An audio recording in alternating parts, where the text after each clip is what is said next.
How to change a 2014 Chevy Malibu 5-button flip key remote battery. Now here's Sergeant Locksmith to show you how. Let's change the battery out on our Chevy Malibu 5-button flip key remote. For this task, you will need a flat tip screwdriver and your battery, which is a CR2032. Easy task to do. Pop your blade open, and if you look, you'll see you have the seam line where the two halves. You've got that diagonal cut, which this is the bottom piece. Just place your thumb in there, push down, and the back cover pops off. Take this flat tip, you notice there's an indentation over here, put it right in there, and you want to lift up to pop it out.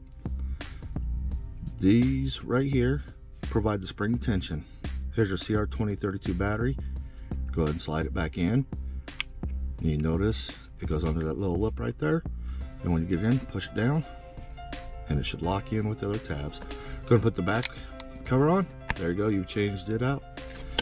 Hey, thanks again for watching, and let's be safe out there.